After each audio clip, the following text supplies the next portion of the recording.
चतुरसेन कुंदनपुर का सबसे धनी व्यक्ति था। उसका व्यापार दूर दूर तक फैला था। दान देने में उसका नाम सबसे ऊपर होता था। चतुरसेन ने बहुत से मंदिर, धर्मशालाएं और तालाब बनवाए थे। चतुरसेन के 4 पुत्र थे, भद्रसेन, समरसेन, देवसेन और पूर्णसेन। चारों भाइयों में बहुत प्रेम था। अपने पूर्वजों की भांति चतुरसेन भी अपनी आय का 1/4 भाग दान पुण्य के लिए अलग रखता था। ईमानदारी से कार्य करने के कारण पूरा राज कर देने पर भी उसकी आय दिनों दिन बढ़ती जा रही थी। एक दिन चतुरसेन ने सोचा, अब मैं बूढ़ा हो चला हूँ।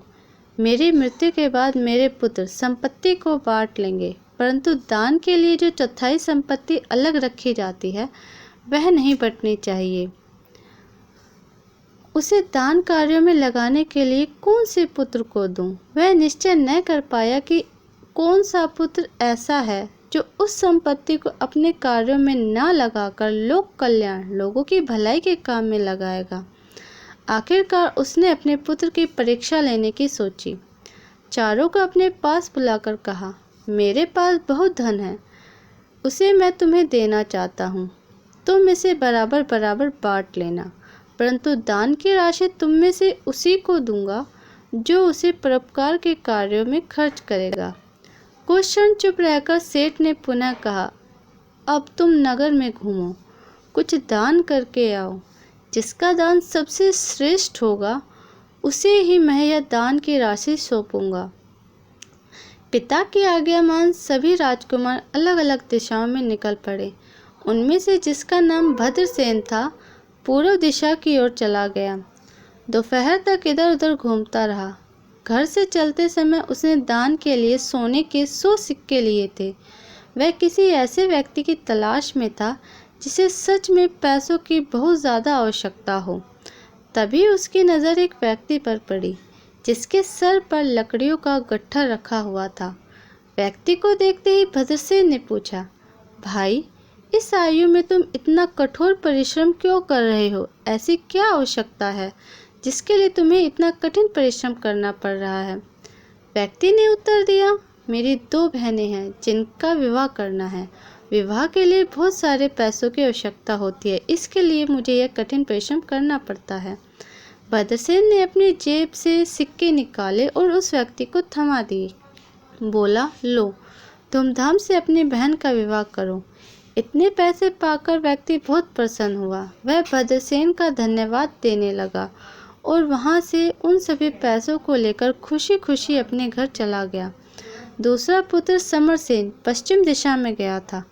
कुछ दूर जाने पर उसने देखा कि एक व्यक्ति किसी अबोध बालक को बुरी तरह पीट रहा है। समरसेन ने पास जाकर पूछा, भाई, तुम इस बालक को क्यों पीट रहे हो? तभी व्यक्ति ने उत्तर दिया, यह मेरा नौकर है। मैंने इसे कपड़े धोने के लिए नदी पर भेजा था, परंतु इस दुष्ट की दुष्टता तो देखो, इसने सभी कपड़ों को पानी में बहा दिया।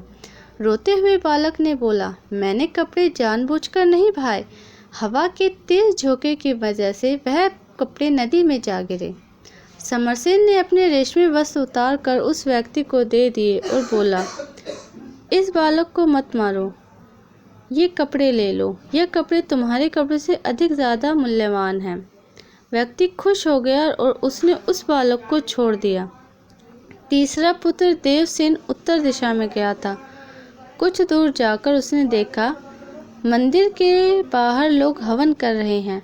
सुगंधित धुआं चारों ओर फैला हुआ है। बहुत से साधु सन्यासी मंदिर के बाहर भोजन पाने की इच्छा में खड़े हुए हैं। समरसेन को यह देखकर आश्चर्य हुआ। तभी मंदिर के पुजारी ने आकर बताया कि मंदिर में इतना अन्न नहीं है कि इन सभी को पेट भर भोजन कराया जा सके। तुम जाते हुए कुछ दान मंदिर के नाम करते हुए जाओ। तभी देवसेन ने एक पत्र निकाला और उस पुजारी को दे दिया और कहा, अपने व्यक्तियों को भेज दो, वह मेरे घर से 10 बोरी अनाज उठा कर लाएंगे। यह देखकर पुजारी बहुत खुश हुआ और इससे उस पुजारी की समस्या का समाधान भी हो गया। चौथा पुत्र दक्षिण दिशा में गया था। दान देने के लिए उचित पात्र ढूंढता हुआ वह एक खेत में जा निकला। उसने देखा कि एक किसान खेत जोत रहा है। उसके बैल बहुत बूढ़े हो गए थे। थोड़ी दूर चलकर ही बैल बैठ जाते। किसान उन बैलों को बुरी तरीके से पीटे जा रहा था, जिसे देखकर पूर्णसेन को बहुत दया आई। पूर्णसेन ने किसान से पूछा तो किसान को गुस्सा आ गया। उसने चिल्लाते हुए कहा, बिजाई का समय बीता जा रहा है। यदि तुम्हें इन बैलों पर इतनी ही दया आ रही है तो तुम इनके स्थान पर स्वयं जुट जाओ। पूर्णसेन ने अपने रेशमी वस्त्र उतार कर हल में जुट गया। सारा दिन हल खींचता रहा। सुबह से शाम हो गई। शाम को किसान ने उसे छोड़ दिया। जब वह घर पहुंचा तो उसने देखा कि तीनों भाई पहले से ही घर पहुंच चुके थे। अपने अपने कारनामों का बखान कर रहे थे कि किस तरह उन्होंने आज सारा दिन सर्वश्रेष्ठ दान किया। जब पूर्णसेन घर देरी से पूछा तो सेठ ने पूर्णसेन से इतनी देरी से आने का कारण पूछा तो पूर्णसेन ने अपने पिता को सारी कहानी कह सुनाई। उसके पुत्र ने सारा दिन हल खींचा। यह सुनकर सेठ बहुत दुखी हुआ। उसने पूर्णसेन से कहा, बेटा, यदि तुम्हें उन बैलों पर इतनी ही दया आ रही थी तो किसान को पैसे दे देते, वह दूसरा बैल खरीद लेता। तुम्हारे भाइयों ने भी तो ऐसा ही कार्य किया था ना? पूर्णसेन ने उत्तर दिया, लेकिन पिताजी, मेरे पास पैसे थे ही कहाँ। आपने सर्वश्रेष्ठ दान करने के लिए कहा था। अपने परिश्रम की सच्ची कमाई का दान ही सर्वश्रेष्ठ दान होता है। यह सारा धन तो आपकी कमाई का है, जिसे मैं कैसे इस्तेमाल कर सकता हूँ। इस पुत्र की बात सुनकर चतुरसेन बहुत प्रसन्न हुआ। उसने अपने सारे दान की राशि अपने चौथे पुत्र को सौंपकर निश्चित हो